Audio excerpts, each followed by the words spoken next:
23 years after the fire, an envelope arrived in the mail. It had no return address. The postmark read Central City, Kentucky. Inside was a single photograph. A man in his middle 20s, dark hair, looking off to one side, a small smile on his mouth. The kind of smile a person makes when someone says his name. On the back, in pencil, 4 lines of writing. Louis Sodder, I love brother Frankie. Illil boys, a 90,132, or 35. The woman who opened that envelope, sitting at her kitchen table in West Virginia in the autumn of 1968, was Jenny Sodder. She was 63 years old. She had worn black every day for 23 years. She had buried no children because she had no children to bury. She had only the photograph, now, of a young man she believed was her son, Louis.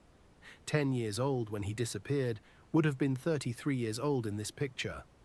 And she had 4 other faces in her memory. Maurice, Martha, Jenny Irene, Betty. This is the story of the children who walked up the stairs to bed on Christmas Eve, 1945, and never came down. This is Volta Vanished. The Sodder family lived 2 miles north of Fayetteville, West Virginia, in a 2-story wooden frame house above the highway. The land sat on a rise. From the windows you could see the road running up toward Beckley to the south, and the Appalachian Hills folding into themselves to the west. In December, when the snow lay heavy in the trees, the house was visible from a long way off, because the windows were lit, and there were always children inside. George Sodder had been born in Sardinia in 1895 with the name Giorgio Soddu. He had come to America at the age of 13, with an older brother who had turned around at Ellis Island and gone home as soon as both boys had cleared customs. For the rest of his life, George would not speak about why he had left Italy. His children, his neighbors, his wife of 46 years would all later say the same thing. There was something he was not telling. There was a reason. He never named it. He worked first on the railroads in Pennsylvania, carrying water and supplies. Then he became a driver in West Virginia. Then he started his own trucking company, hauling fill dirt to construction sites, and eventually hauling coal from the mines that ran through the hills around Fayetteville.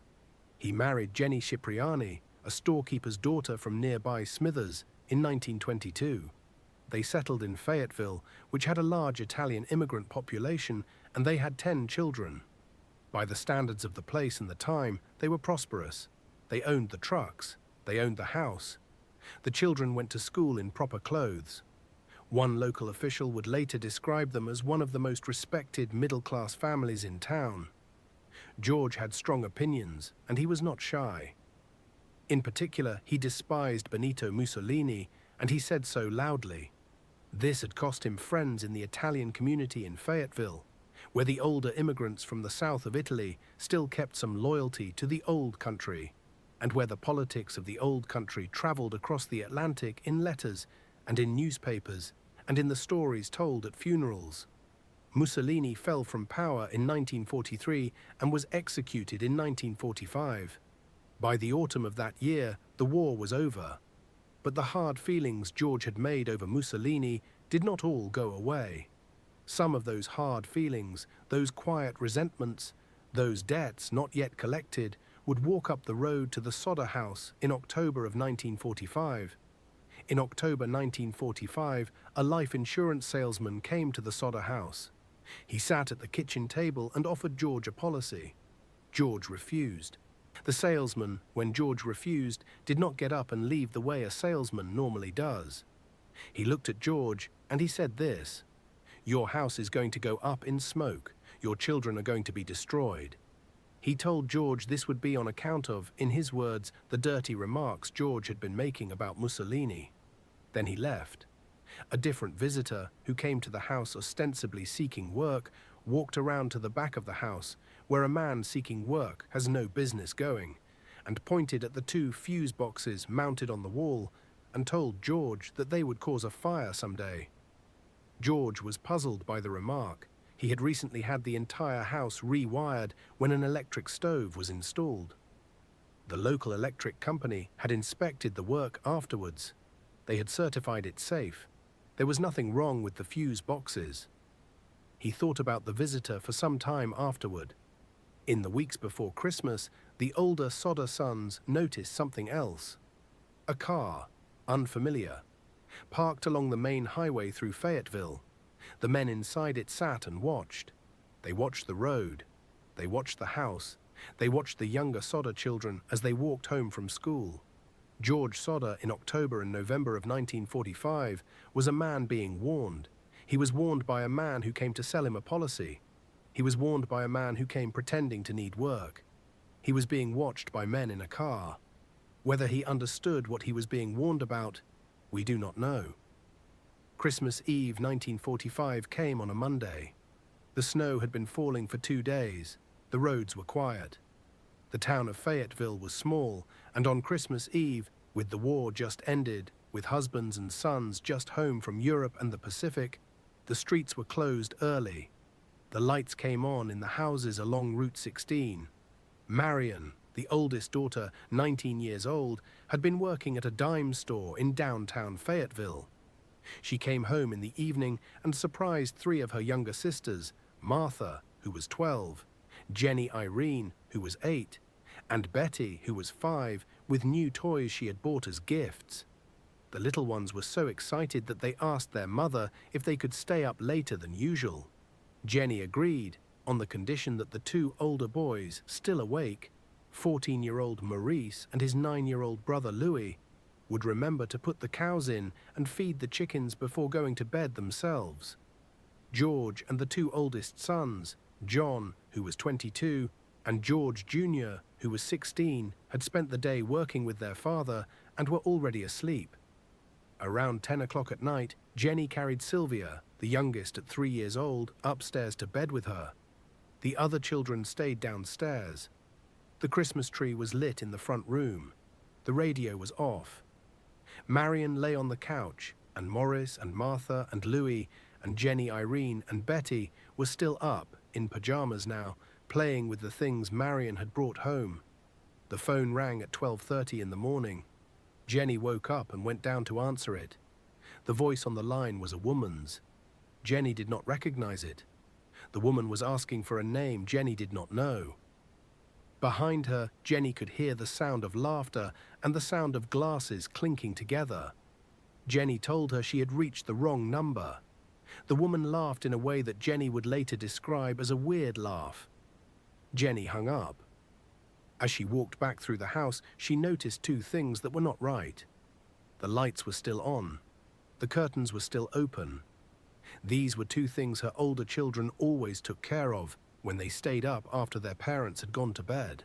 Marion, she could see, had fallen asleep on the living room couch.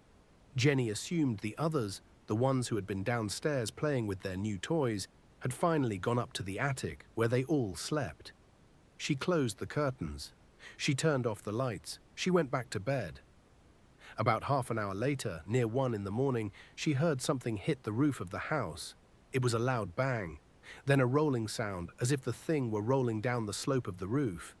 Then nothing. She listened in the dark for some time. She heard nothing more.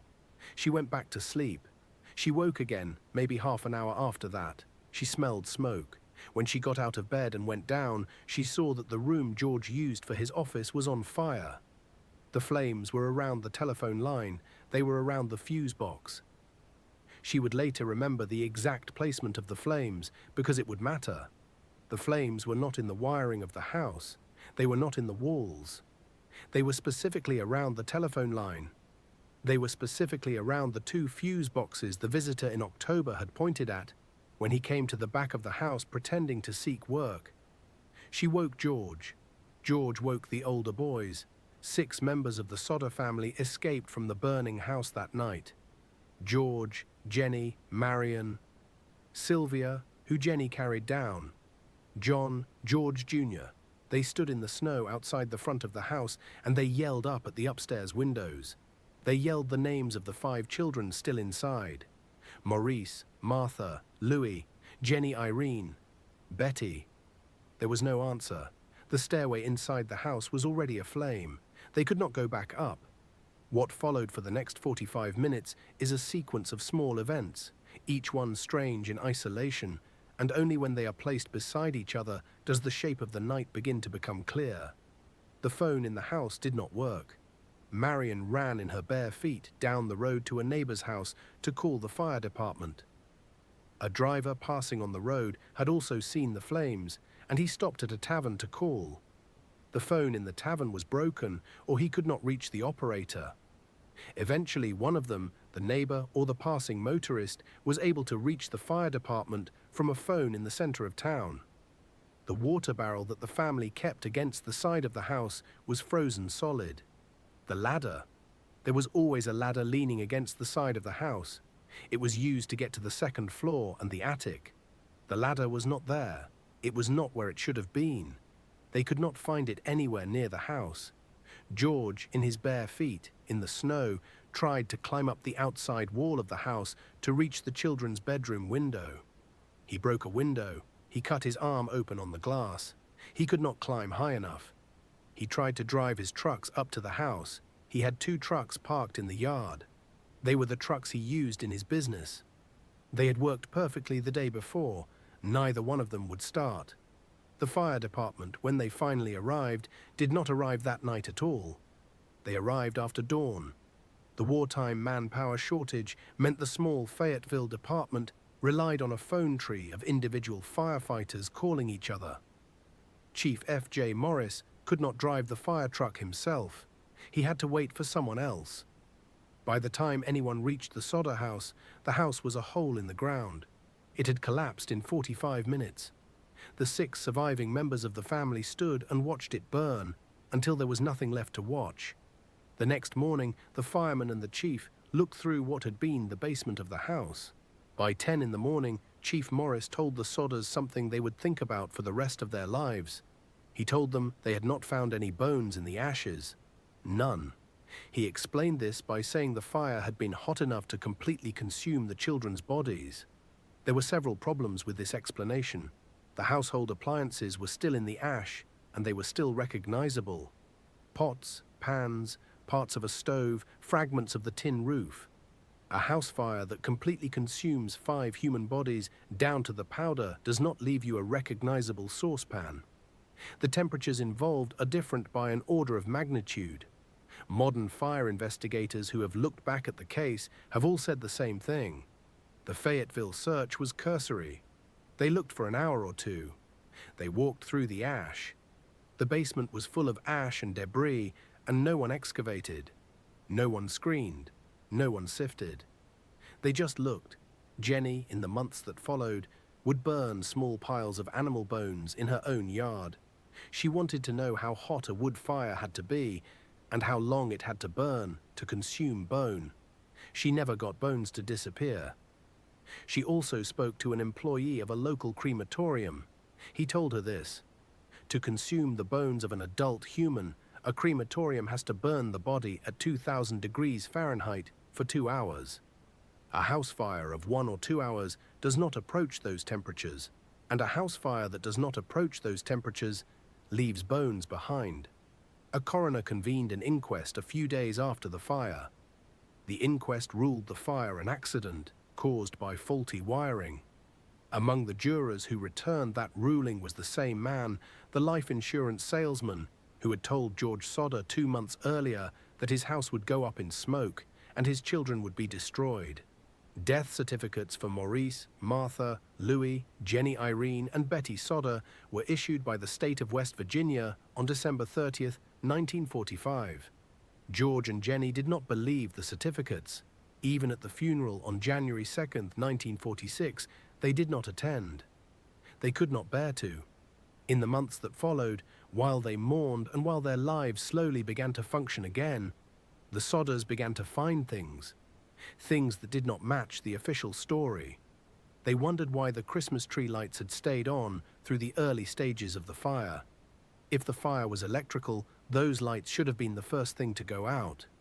When the snow melted in the early spring, they found the missing ladder. It was at the bottom of an embankment, 75 feet from the house. A telephone repairman called in to look at the line told the Sodders that the phone line had not burned through. It had been cut. It had been cut 2 feet out from the telephone pole, 14 feet up. Whoever had cut it had climbed. A man was eventually arrested for stealing a piece of equipment from the Sodder property around the time of the fire. He admitted to the theft. He admitted to cutting the phone line. He claimed he thought he was cutting a power line. He denied any involvement in the fire itself. But the question of why a thief, taking a single block and tackle from a yard, would also climb a telephone pole and cut a phone line has never been answered. A bus driver who had been passing through Fayetteville on Christmas Eve told investigators he had seen people throwing what he called balls of fire at the Sodder house. A few months after the fire, after the snow melted, 3-year-old Sylvia found a small object in the brush near the house. It was a small, hard, dark green sphere. It looked like a rubber ball. George took it from her. He thought it looked like a pineapple grenade, an incendiary device used in combat. It matched the description of what Jenny had heard hit the roof at 1 in the morning. The bang, the rolling sound. Then there were the people who said they had seen the children alive.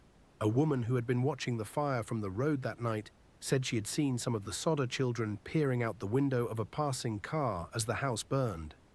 A waitress at a rest stop on the road between Fayetteville and Charleston said she had served the children breakfast the next morning. December 25th, Christmas Day.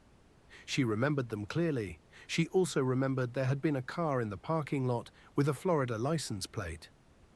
A woman who ran a tourist court in Charleston, 50 miles from Fayetteville, said she had seen 4 of the missing Sodder children at her motel on the morning of December 26th.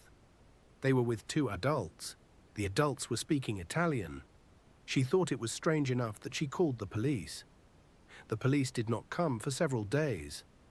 By the time they arrived, the family was gone. In 1949, 4 years after the fire, George Sodder hired a private investigator. The investigator brought in a pathologist from the Smithsonian Institution, Dr. Oscar B. Hunter. Dr. Hunter was given permission to excavate the site of the fire, which had by then been buried under 5 feet of dirt for 3 years. The excavation found a few small bone fragments. Dr. Hunter examined them. His report stated 3 things. The fragments were human. The fragments were vertebrae. But they had not been exposed to fire. They showed no charring, no heat damage. They could not have been part of a body that had burned in a house fire. And they came from a single individual aged 17 to 22 years. None of the missing Sodder children was anywhere near that age. The oldest, Maurice, had been 14. The most likely explanation was that the bones had come from earlier landfill George had hauled in to level the property when he built the house. They had been buried for years before the fire. There was no evidence, anywhere in the basement, that the children's bodies had been there when the house burned. George Sodder wrote to the Federal Bureau of Investigation. J. Edgar Hoover, the director, responded personally. The FBI, he wrote, could not enter a case without an explicit invitation from local law enforcement. George took this letter to the West Virginia State Police, and he asked them to invite the FBI in. They declined. The case remained where it was. Nowhere. In 1950, a state senator from West Virginia took up the case briefly. The state fire marshal reopened the inquiry. Witnesses were re-interviewed. The bus driver was re-interviewed. The waitress at the rest stop was re-interviewed. The woman in Charleston was re-interviewed. The findings of the second inquiry were the same as the findings of the first. No bones, no bodies, no clear answer. The case went back to where it had been. Nowhere. In the early 1950s, the Sodders bought a billboard. They put it up along West Virginia State Route 16, the highway that ran past the site where their house had been. On the billboard were 5 photographs of 5 children. Maurice, 14. Martha, 12. Louis, 9. Jenny Irene, 8. Betty, 5. There was a reward offered for information that would lead to closure. The billboard stayed up for almost 40 years. In 1968, 23 years after the fire, the envelope arrived. The photograph of the young man with the dark hair and the small smile, the writing on the back. Louis Sodder. I love brother Frankie. The Sodders hired private investigators to track the postmark from Central City, Kentucky. The private investigators were never heard from again. George Sodder died that same year. He was 73. He had spent the last 23 years of his life convinced that his 5 children had not died in the fire, that they had been taken, that they had been alive somewhere when he died. Jenny Sodder lived another 21 years. She wore black every day. She tended the memorial garden where the house had been. She kept the photograph from Kentucky in a drawer in the kitchen. She died in 1989. The billboard was taken down a short time later. Sylvia Sodder, the youngest, the 3-year-old her mother had carried out of the burning house in the snow on Christmas Eve, lived until 2021. She died at the age of 78. She believed until her last day that her brothers and sisters had been kidnapped on the night of the fire and taken alive. If they lived, Maurice would now be 95. Martha, 93. Louis, 90. Jenny Irene, 89. Betty, 86. None of them has ever come forward. The Sicilian mafia has been suggested.